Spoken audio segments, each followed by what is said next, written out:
Psiquiátrica de América Latina. Buen día, Cora. Sergio Eiben la saluda desde San Juan. ¿Cómo está? Buen día. Buen día. Bueno, a ver, obviamente y a la base de que han aumentado los hechos de violencia con base psiquiátrica en la República Argentina, y a su vez también han aumentado en América Latina. Te quería preguntar qué opinión te merece sobre la reforma a la ley de salud mental que está impulsando el gobierno en este momento. Bueno, es un tema bastante complejo. La verdad es que llegar a un acuerdo es algo que no hemos podido. Dicen la ley nueva de salud mental, no tiene nada nueva. Esta ley se sancionó en el año 2010 y desde ese momento, precisamente cuando se sancionó, creo que hemos estado los distintos sectores en discusión en relación a algunos puntos bastante complejos. Ya la salud mental en general es una temática bastante compleja, con lo cual las normativas en relación a ella no quedan exentas de este tema. A mí lo que me gustaría en principio aclarar es que en general hay dos posturas extremas.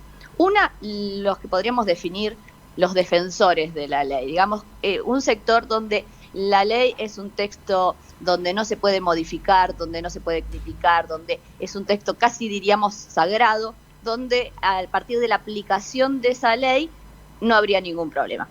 A simple, digamos, con una definición muy simple, ¿no? Y del otro lado, los detractores de la ley, le llamo yo, ¿no? Aquellos que creen que es la culpable de todos los males y que esta ley no tiene nada bueno y que, bueno, que esta ley habría que dejarla sin funcionamiento. Entonces, nosotros...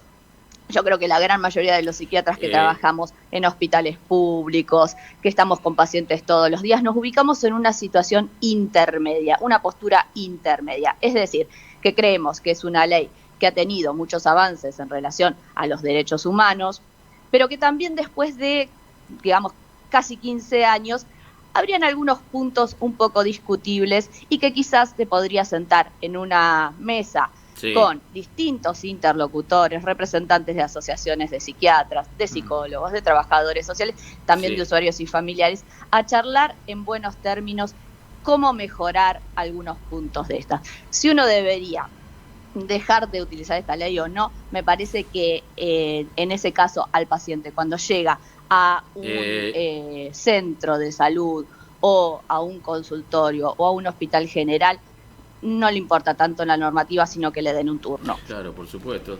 Ahora, doctora Loguocho, ¿qué opinás sobre lo que dice una parte del articulado de la ley del riesgo de inminente? Nosotros lo que decimos es que el criterio de riesgo cierto inminente tiene que ser un criterio un poco más laxo y se debe echar luz sobre ese criterio. Es decir, empezar a pensar que no es un criterio estático de una situación exacta en ese momento, sino contemplar también la historia de esa persona. Es decir, que yo no me manifiesto a partir de no empezar a rever algunos conceptos, porque estos conceptos en la aplicación, en el ejercicio, cuando uno está frente a un paciente, quedan un poco sujetos a la interpretación de ese equipo interdisciplinario. Quizás mi propuesta sería que se lleve ese criterio a la letra chica, es decir, darle más sentido a ese criterio de riesgo cierto inminente, ¿no? Lo que yo tengo para decir es que en relación al nuevo proyecto no lo hemos leído los psiquiatras o por lo menos el público en general, con lo cual es muy difícil saber de qué están hablando y de qué se trata también este nuevo proyecto, ¿no? La verdad es que hablaba con distintos colegas de distintos grupos y asociaciones en el día de ayer y decíamos, estamos opinando sobre un supuesto, no sabemos de qué se va a tratar. Sí tenemos algunas suposiciones, pero la realidad es que no sabemos de qué se va a tratar hasta que no leamos la letra exacta de este. Ahora, uno recuerda, por ejemplo, las declaraciones de la mamá de Chano Carpentier, que dijo que no lo podía internar a su hijo en contra de su voluntad. ¿Esto debería cambiar o no? De vuelta, es el mismo criterio de riesgo cierto inminente que queda librado a la interpretación del equipo interdisciplinario. Ajá. Entonces, dando más criterios a este criterio de riesgo cierto o modificándolo para que sea más amplio, quizás el tema de trastornos por consumos o consumos problemáticos quedaría con mayor resguardo para poder habilitar casos como el de mediático, como fue el caso de Chano.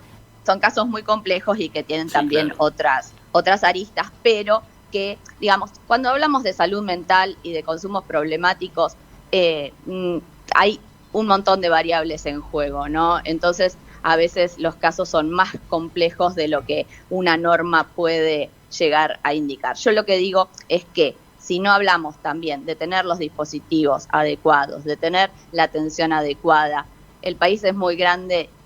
Decir algo que es bastante polémico, pero a nadie le ha interesado mucho la salud mental. Yo no quiero ponerme, digamos, en una situación partidaria, pero sobre todo después de la pandemia, sobre todo después de la pandemia, no solamente en Argentina, sino en todo el mundo se han disparado los trastornos mentales y los sistemas de salud no se han adecuado a esa necesidad. Doctor Aluguercio, secretaria general de la Asociación Psiquiátrica de América Latina, muchas gracias por el contacto, ha sido muy gentil. Muchas gracias, Cora.